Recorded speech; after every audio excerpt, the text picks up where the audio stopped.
بسم اللہ والصلاة والسلام علی رسول اللہ وعلی آلہ وصحبہ اجمعین، اما بعد۔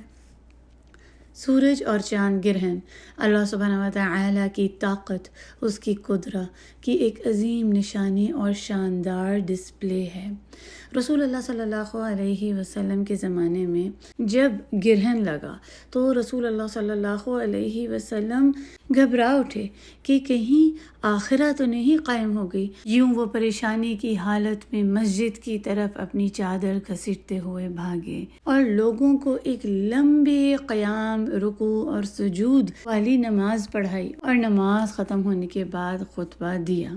لوگوں نے کہا کہ سورج گرہن اس لیے ہو گیا ہے کیونکہ رسول اللہ صلی اللہ علیہ وسلم کے بیٹے ابراہیم کا انتقال ہوا ہے، جو اس وقت وفات پا گئے تھے۔ کیونکہ جب بھی گرہن لگتا تھا تو یہی سمجھا جاتا تھا کہ کسی امیر یا کسی مشہور انسان کے فوت ہونے پر ایسا ہوتا ہے، بلکہ رسول اللہ صلی اللہ علیہ وسلم نے فرمایا سورج اور چاند گرہن اللہ سبحانہ وتعالی کی بھیجی گئی ہوئی نشانیوں میں سے ہیں۔ یہ کسی انسان کی زندگی یا موت کی وجہ سے نہیں پیش آتے، بلکہ اللہ جل جلالہ اپنے بندوں کو، عبادہ کو ان نشانیوں سے ڈراتے ہیں۔ تو جب تم انہیں دیکھو تو اللہ کا ذکر کرو، اس کو یاد کرو، اس کی طرف لوٹ جاؤ اور توبہ استغفار کرو۔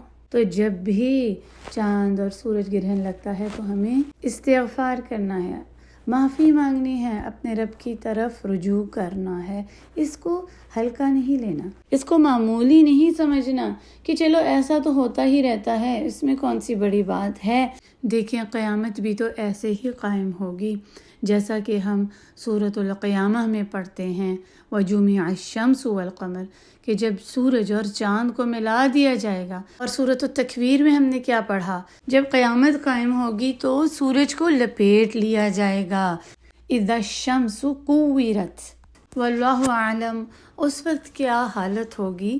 لیکن دیکھیں ہم نے اپنی زندگی میں بھی یہ دیکھا ہے کہ جب بھی سورج گرہن آتا ہے تو کیا ہوتا ہے کہ روشنی دن کی چلی جاتی ہے، بالکل اندھیرا ہو جاتا ہے۔ اللہ اکبر، اللہ سبحانہ وتعالی کی طاقت اور اس کی قدرت کا ہمیں احساس ہوتا ہے، اور اس وقت ہمیں خیال آتا ہے قیامت کے دن کا، کیا ہوگا اس دن، اور کہیں ایسا نہ ہو کہ یہی وہ وقت ہو، معاذ اللہ۔ اسی طرح جب چاند گرہن لگتا ہے تو کیا ہوتا ہے؟ سائنس کیا بتاتی ہے؟ ہم سب کو ہی پتہ ہے کہ زمین گردش کرتے کرتے سورج اور چاند کے درمیان میں آ جاتی ہے، یہاں تک کہ زمین کا سایہ جو چاند کی جو نچلی حصے کی ہے اس کے اوپر پڑتا ہے، اور چاند گردش کرتا ہوا پہنچتا ہے زمین کے سائے میں جو سب سے گہرا اور اندھیرا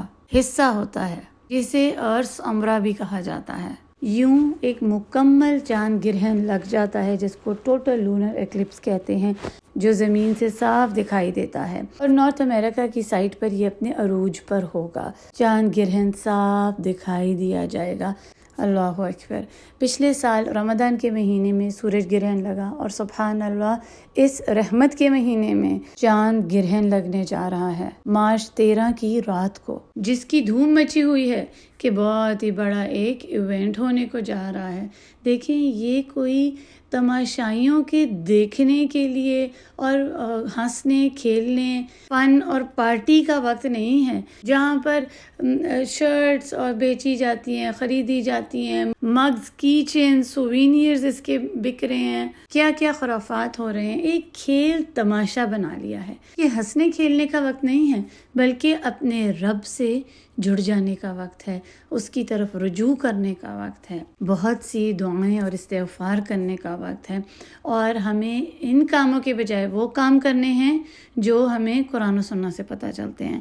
اور ہمیں سنت سے کیا پتہ چلتا ہے کہ جب بھی چاند گرہن یا سورج گرہن لگے تو ہم نے کیا کرنا ہے؟ جو مختلف احادیث میں آتا ہے کہ پہلے تو ہمیں صلاۃ الخسوف کے 2 رکعت پڑھنے ہیں، اس کے بعد ہمیں اور کیا کام کرنے ہیں؟ صدقہ کرنا ہے، تکبیرات، ذکر، استغفار، دعا اور سید الاستغفار پڑھیں، اللہ جل جلالہ سے معافی مانگیں، اس کی پناہ طلب کریں آخرہ کے دن سے۔ اللہ سبحانہ و تعالی ہمیں اس دن کی سختیوں سے، اس کی ہولناکیوں سے محفوظ کر دیں۔ اور سب سے زیادہ اہم کام جو ہمیں کرنا ہے وہ یہ ہے کہ ہم نے نماز ادا کرنی ہے، جسے صلاۃ الکسوف کہتے ہیں، جس میں لمبا قیام ہوتا ہے۔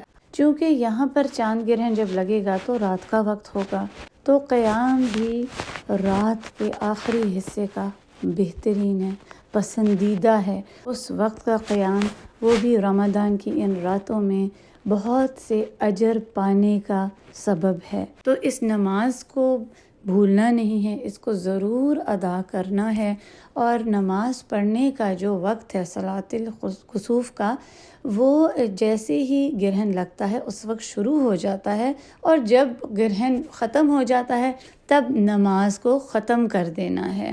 صلاۃ الکسوف کی 2 رکعت ہوتے ہیں، اور اس میں یاد رکھنے کی یہ بات ہے کہ 4 رکوع اور 4 سجدے ہوتے ہیں، اور قرآن مجید کی تلاوت اس میں بلند آواز کے ساتھ کی جاتی ہے۔ یہ نماز گھر میں بھی پڑھی جا سکتی ہے، لیکن بہترین یہ ہے کہ اس نماز کو جماعت کے ساتھ مسجد میں ادا کیا جائے، جو کہ کسی بھی اذان اور اقامہ کے بغیر ہوتی ہے، جیسا کہ رسول اللہ صلی اللہ علیہ وسلم کے وقت میں ہوا، اور عورتیں بھی اس میں شامل ہو سکتی ہیں۔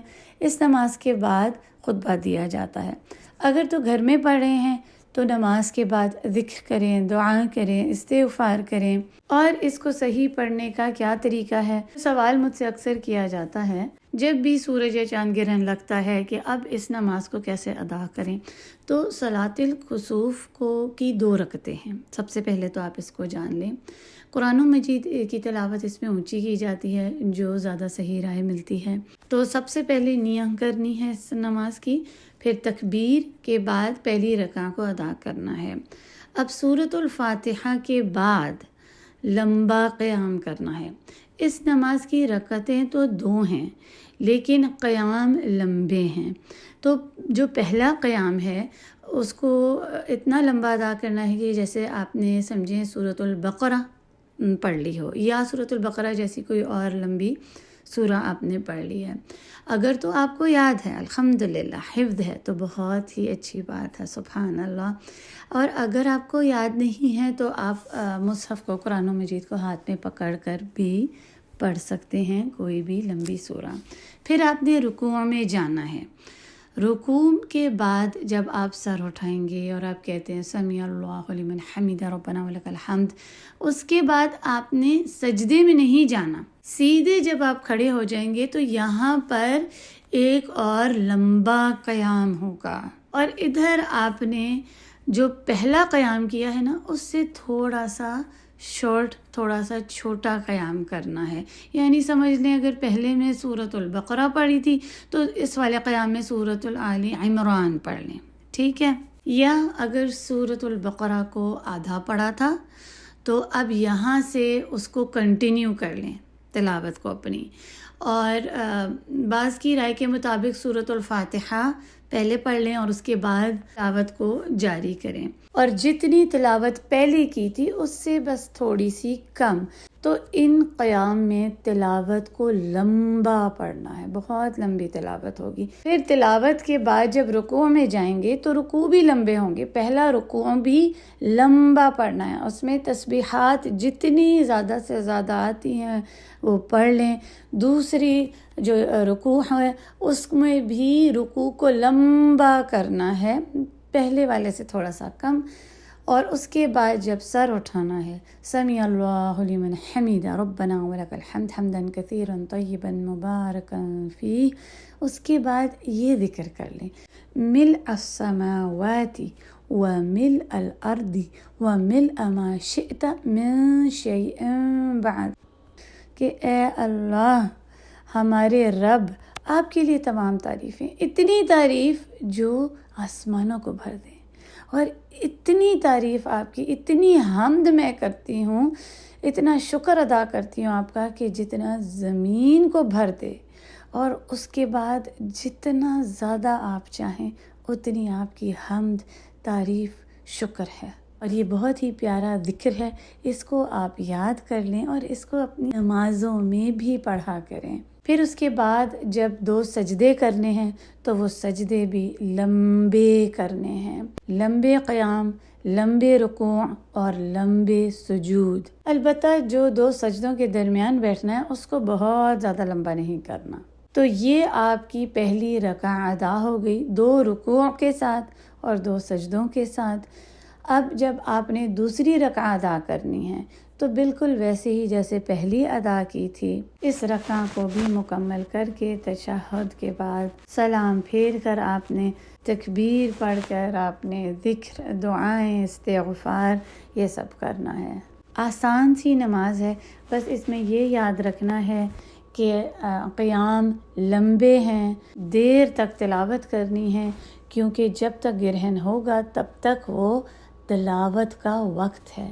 یہ نماز کا وقت اتنا ہی لمبا ہونا چاہیے جتنا گرہن لگتا ہے، اور لمبے رکوع، لمبے سجود، اور ایک رکعت میں 2 رکوع ہوں گے اور 2 سجود۔ ویسے تو ہماری ایک رکعت میں کیا ہوتا ہے، 1 رکوع اور 2 سجود ہوتے ہیں، تو اس میں 2 ہی رکوع اور 2 ہی سجود ہوتے ہیں ایک رکعت میں، ٹھیک ہے؟ تو ٹوٹل 2 رکعات میں 4 رکوع اور 4 سجود ہیں، اور یہ بہت لمبے ہیں۔